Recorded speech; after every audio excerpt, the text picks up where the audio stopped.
안녕하십니까? 하나님의 깊고 놀라운 지혜를 탐구하는 시간입니다. 오늘 우리는 신앙의 여정에서 가장 근본적인 두 가지 길, 바로 율법의 길과 은혜의 길에 대해 이야기 나누고자 합니다. 이 은혜의 말씀을 듣기 전에 잠시 시간을 내어 좋아요와 구독을 눌러주시면 더 많은 분들이 이 귀한 메시지를 함께 나눌 수 있습니다.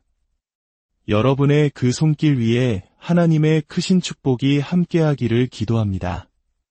여러분은 하나님을 어떻게 부르십니까?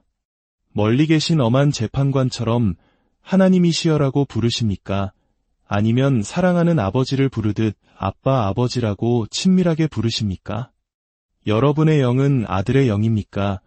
아니면 여전히 무언가를 해야만 사랑받을 수 있다고 느끼는 종의 영입니까? 우리의 신앙생활은 행함에 기반을 두고 있습니까? 아니면 믿음에 기반을 두고 있습니까?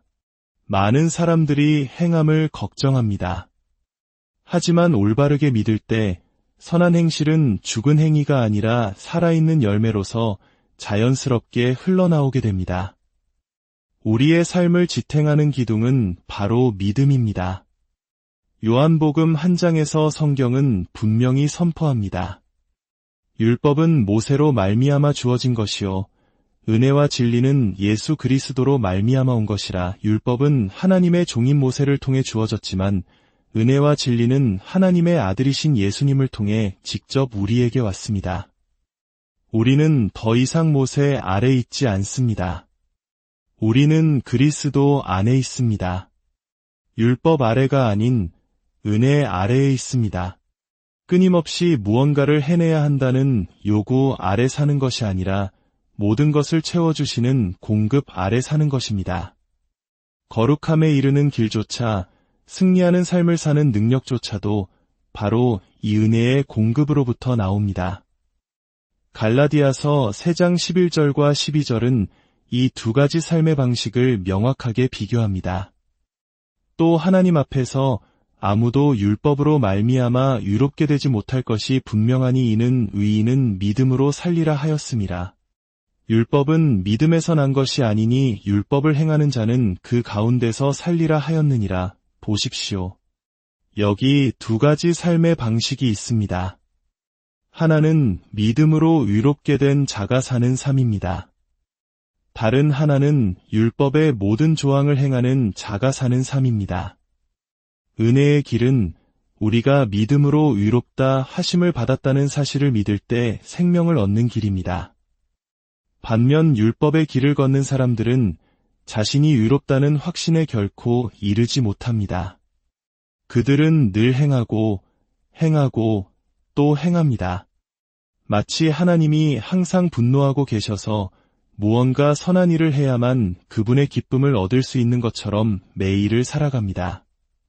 실패하고 정결하게 되고 또 실패하고 정결하게 되는 끝없는 반복의 굴레에 갇혀버립니다. 하지만 그리스도인의 삶은 그런 것이 아닙니다. 우리는 단번에 온전히 깨끗하게 되었습니다. 물론 매일의 삶 속에서 발에 묻는 먼지처럼 씻어내야 할 죄들이 있습니다. 하지만 이것은 우리의 구원을 위한 시듬이 아닙니다. 그것은 우리로 하여금 죄를 의식하게 하고 마치 고아처럼 하나님을 멀리서 부르게 만드는 세상의 먼지를 씻어내는 것입니다. 우리는 고아의 영이 아니라 하나님을 아빠 아버지라고 부르는 아들의 영을 받았습니다. 제가 지금부터 드리는 말씀을 깊이 새겨주시길 바랍니다. 우리 안에 비록 죄의 본성이 남아있을지라도 하나님께서는 우리 위에 있는 죄를 보지 않으십니다. 그분과의 관계에 있어서 우리를 덮고 있는 죄는 더 이상 존재하지 않습니다. 예수 그리스도의 보혈이 우리를 완전히 덮었기 때문입니다. 이것이 하나님께서 우리를 보시는 관점입니다. 우리는 이 진리 안에서 살아야 합니다. 우리는 흔히 기도할 때만 하나님께 가까이 나아간다고 생각합니다. 그러나 진실은 우리는 항상 하나님의 임재 안에, 즉 지성소 안에 거하고 있다는 것입니다. 지금 이 순간 여러분이 어디에 있든 여러분은 지성소 안에 있습니다. 어떤 기분이 드십니까? 하나님의 빛이 너무 밝아 내 죄가 드러날 것 같아 두렵다고 생각하신다면 여러분은 여전히 율법 아래 있는 것입니다. 우리는 이렇게 생각해야 합니다. 그래, 하나님은 빛이시다. 그리고 그 빛이 나를 비춘다. 하지만 그 빛은 내 죄를 들추어내는 빛이 아니라 예수님의 보혈로 내가 얼마나 놀랍게 깨끗해졌는지를 보여주는 빛이다. 흠없는 예수님의 순결함이 어떻게 나에게 덫이 펴졌는지를 드러내는 빛이다. 하나님의 빛은 오직 내 삶에 이루어진 예수님의 위대한 일을 비출 뿐이다. 하나님은 우리가 그분의 임재 안에서 편안함을 누리기를 원하십니다. 그분은 우리의 아버지이시고 우리는 그분의 자녀이기 때문입니다. 혹 우리가 실패하고 넘어져 죄를 지었다면 아버지께 나아가 솔직하게 고백하면 됩니다. 아버지, 제가 잘못했습니다. 그러나 그 죄책감 속에 주저앉아 있어서는 안 됩니다. 우리는 용서받기 위해 고백하는 것이 아니라 이미 용서받았기 때문에 감사함으로 고백하는 것입니다. 이제 더 심각한 문제를 다루어 보겠습니다. 갈라디아서는 말합니다.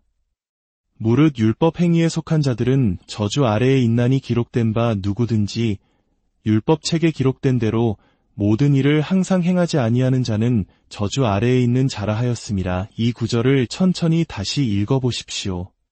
많은 사람들이 이 구절을 율법을 어기는 자가 저주 아래 있다고 오해합니다. 그러나 성경은 그렇게 말하지 않습니다. 율법을 어기는 자가 아니라 율법 행위에 속한 자들, 즉 율법이라는 원리 위에 서려는 모든 사람이 저주 아래 있다고 말합니다. 왜냐하면 율법은 우리가 할 수 있는 최선을 다하는 것을 요구하지 않습니다. 율법은 모든 것을 항상 완벽하게 지킬 것을 요구합니다. 단 하나라도 어기면 저주 아래 놓이게 됩니다. 그러므로 우리가 의로워지기 위해, 거룩해지기 위해, 축복받기 위해 율법의 자리에 서는 순간 우리는 저주 아래로 들어가는 것입니다. 선택은 둘 중 하나입니다. 믿음으로 의롭게 되거나 율법 아래에서 저주를 받거나 중간 지대는 없습니다. 율법은 율법이어야만 합니다. 그것은 우리의 수준에 맞춰 휘어지지 않습니다. 우리가 그 수준에 도달해야만 합니다. 그리고 율법은 말합니다. 모든 것을 지키라. 그렇지 않으면 저주를 받을 것이다. 하나님께서는 당신의 백성이 저주가 아닌 축복 속에 살기를 간절히 원하십니다. 이것이 바로 지금 전 세계의 은혜의 복음이 다시 선포되어야 하는 이유입니다. 어떤 분들은 이렇게 질문할지도 모릅니다. 그렇다면 죄 가운데 살아가는 그리스도인들은 어떻게 설명해야 합니까? 아내를 버리고 다른 여자와 살면서도 아무렇지 않아 보이는 사람들은요. 그 질문에 대해 두 가지 가능성을 말씀드릴 수 있습니다. 첫째, 그 사람은 처음부터 진정한 그리스도인이 아니었을 수 있습니다. 교회에 다닌다고 해서, 직분을 가졌다고 해서 저절로 그리스도인이 되는 것은 아닙니다. 돼지가 진흙탕에서 뒹구는 것은 돼지이기 때문입니다. 양이 아니었기 때문입니다. 입술로만 주를 고백했을 뿐 영생을 소유한 적이 없었을 수 있습니다. 만약 그가 정말로 구원받은 그리스도인이라면요. 그렇다면 두 번째 시나리오가 적용됩니다. 그가 정말 그리스도인이라면 그가 즐거운 시간을 보내고 있다고 착각해서는 안 됩니다. 왜냐하면 하늘 아버지의 사랑의 징계가 반드시 임할 것이기 때문입니다. 하나님은 사랑하시기 때문에 징계하십니다. 길거리에 버려져 누구의 관심도 받지 못하는 아이는 아무도 훈육하지 않습니다. 사랑하지 않기 때문입니다. 그러나 하나님은 우리를 사랑하시기에 우리가 잘못된 길을 갈 때 반드시 징계하십니다. 구약의 야곱을 보십시오. 그는 아버지를 속여 장자의 축복을 가로챘습니다. 그것은 십계명이 주어지기 전의 일이었지만 그는 아브라함의 축복 아래 있는 자였습니다. 하나님은 그를 어떻게 징계하셨습니까? 수십 년 후 야곱은 자신이 가장 사랑했던 아들 요셉을 잃었다는 거짓말에 속아 찢어지는 마음의 고통을 겪어야 했습니다. 그는 염소 새끼의 가죽으로 아버지를 속였고 이제 그의 아들들은 염소 새끼의 피로 그를 속였습니다. 아버지를 속였던 그는 그의 아들들에게 속임을 당했습니다. 이는 한국의 인과응보라는 말과도 통하는 면이 있지만 하나님의 징계는 복수가 아닌 사랑과 회복에 그 목적이 있습니다. 죄 가운데 사는 자들은 결코 평안을 누릴 수 없습니다. 아버지의 징계는 고통스럽지만 히브리서는 말합니다. 무릇 징계가 당시에는 즐거워 보이지 않고 슬퍼 보이나 후에 그로 말미암아 연단받은 자들은 위와 평강의 열매를 맺느니라. 하나님께서는 그들을 다루실 것입니다. 하지만 여러분과 저는 다릅니다. 우리는 죄에 빠질 수는 있지만 죄 가운데 살지는 않습니다. 고무공을 잡아당기면 늘어날 수 있지만 놓으면 원래 모습으로 돌아옵니다. 우리는 그리스도 안에서 하나님의 의입니다. 사탄이 우리를 유혹하여 죄에 넘어지게 할 수 있지만 우리는 결국 본래의 모습, 즉 위의 자리로 돌아오게 됩니다. 이제 다시 갈라디아서의 질문으로 돌아갑시다. 여러분은 믿음의 사람입니까? 아니면 율법의 행위 아래 있습니까? 은혜의 땅에 서 있는지 어떻게 알 수 있을까요? 하나님을 멀리 계신 분이 아닌 내 손과 발보다, 내 숨결보다 더 가까이 계신 분으로 느끼고 있습니까? 우리는 항상 지성소 안에 있으며 하나님은 우리 위에 있는 죄를 보지 않으신다는 사실을 믿습니까? 하나님이 우리를 예수님처럼 대하신다는 것을 우리가 사랑받는 자 안에서 온전히 받아들여졌다는 사실을 의식하며 살고 있습니까? 하나님을 아빠, 아버지라고 부르십니까? 아들의 영을 가지고 있습니까? 아니면 종의 영을 가지고 있습니까? 행함으로 움직입니까? 아니면 믿음으로 움직입니까? 올바른 믿음을 가질 때 선한 행위는 자연스럽게 따라온다는 것을 기억하십시오. 이 모든 것은 오직 예수님 때문에 가능합니다. 예수님께는 많은 이름과 칭호가 있습니다. 다윗의 자손, 메시아, 이스라엘의 왕, 선한 목자, 그리고 하나님의 아들.